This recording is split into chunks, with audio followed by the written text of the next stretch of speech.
Exaltation and debilitation points of planets. Imagine you have been invited over to your best friend's house for a party. How happy are you gonna feel? How comfortable are you gonna feel? How exalted are you gonna feel? That's because you're at your best friend's house. You love your best friend. Your best friend doesn't judge you. Your best friend lets you be yourself and do your thing. Versus, imagine you have to go to a get-together at your colleague's place and you do not like this colleague. You're just going there because you don't want any kind of awkwardness at the office the other day. Well, that's gonna debilitate your feelings, right? You're gonna feel debilitated in doing what you always do, feeling comfortable. It's gonna be very, limiting to your activities because you're not in your home grounds. You're not at your best friend's place, right? Welcome to the world of exaltation and debilitation with respect to planets. Planets too have the same. Planets are most comfortable in the signs they exalt in.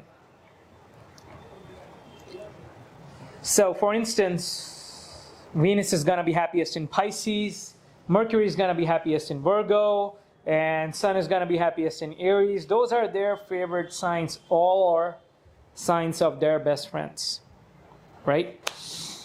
Versus Saturn situated in Scorpio. Saturn and Mars don't get along. Mars is the ruler of Scorpio. Remember that example I just gave you? You having to go to your colleague's party, the colleague that you don't like too much. Saturn's not comfortable in Mars's sign.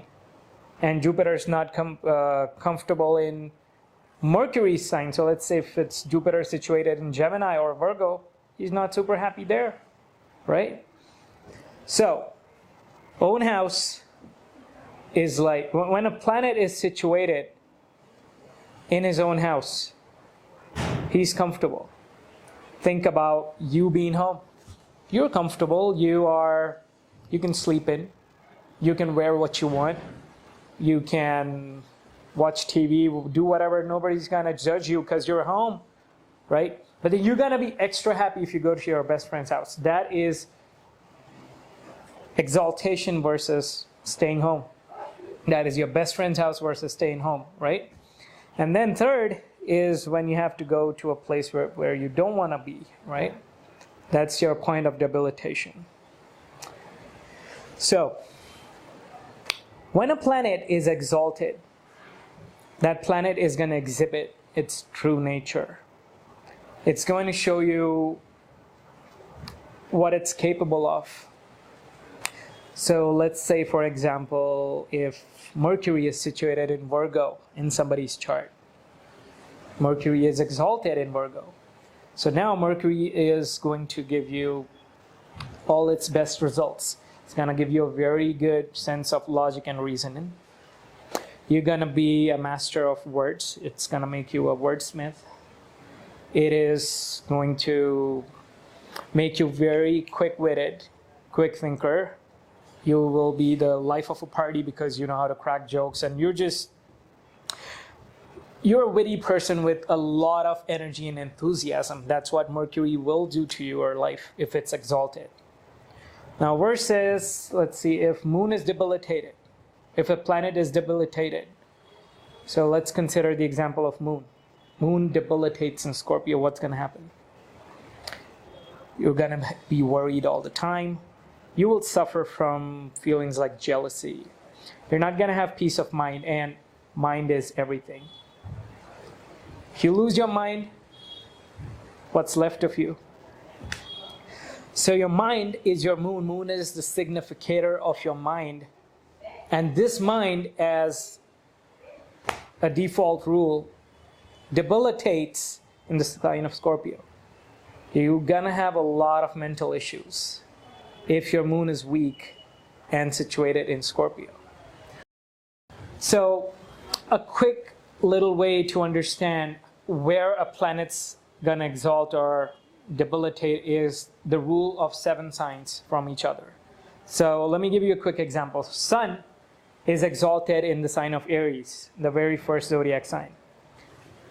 7 signs away from Aries is where Sun will debilitate. So let's count.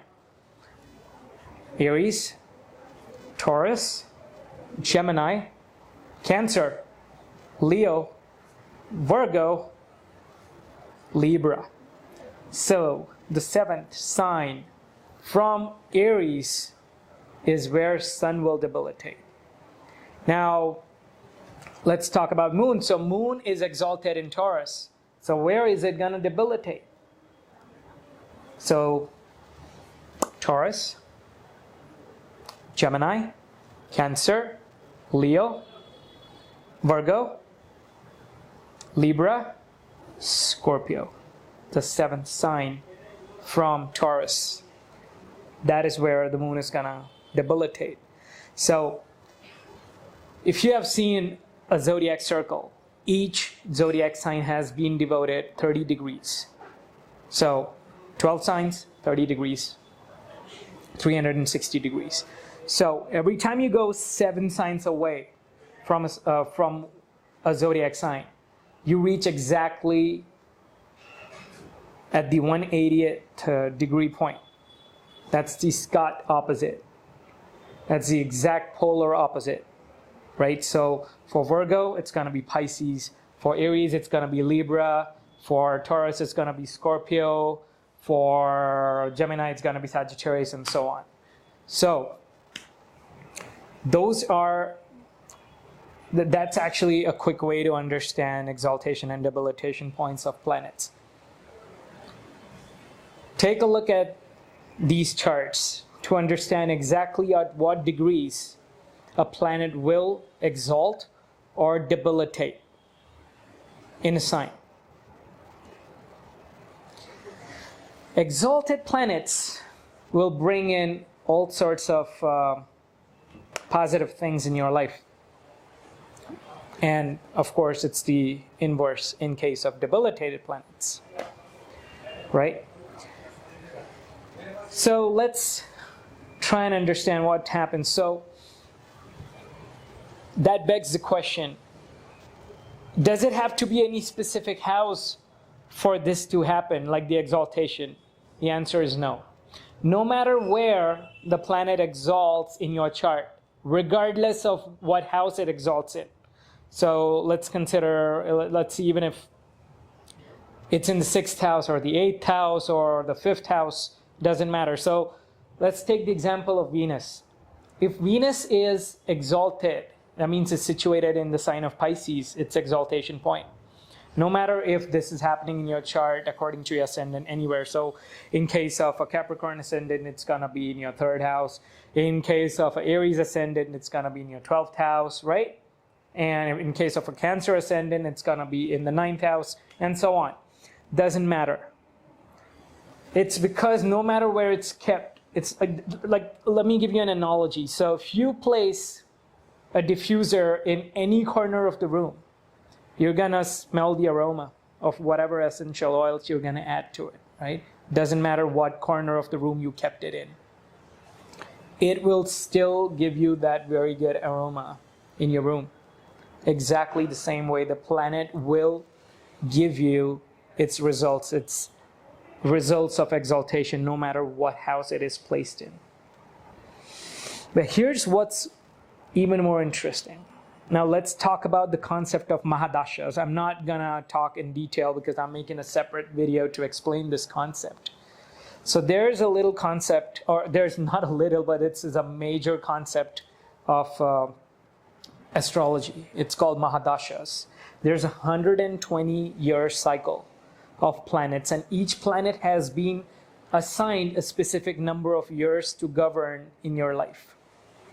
For the sun, it is 6 years. For moon, it's 10 years. For Jupiter, it's 16 years. For Rahu, 18 years. For Mercury, 17 years. For Venus, it's 20 years, the most and the maximum amount of time of Mahadashas in terms of years is given to Venus. So Venus is 20 years. Ketu is 7 years. Saturn is 19 years. And Mars is 7 years. If you add all of these years together, it's going to be 120 years. It's a cycle, and it repeats. The point at which the soul is born, you actually start living the Mahadasha from that point onwards. Like I said, I'm not going to go into the details. So this is what's going to happen. So Mahadasha is, that means you are under the government of that specific planet.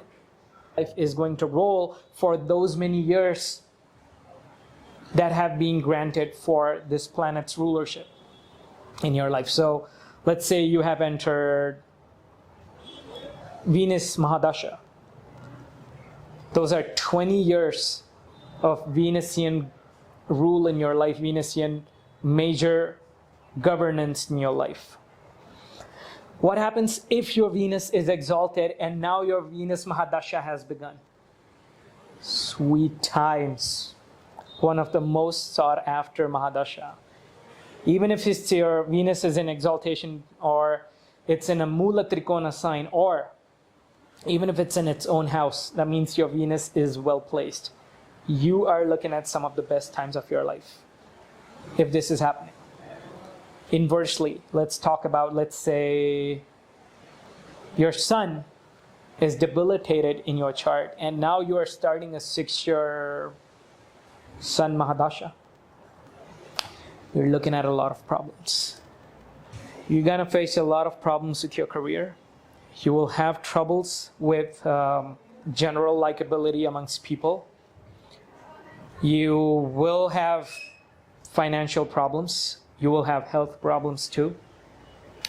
You will have problems related with real estate, because now from the 10th house, Sun is also looking at your 4th house of happiness and your mother and real estate and the properties that you own, right? So all these areas are gonna get affected negatively because your Sun is powerless. It's debilitated, situated in the sign of Libra in your 10th house, which is also the natural house of career and reputation.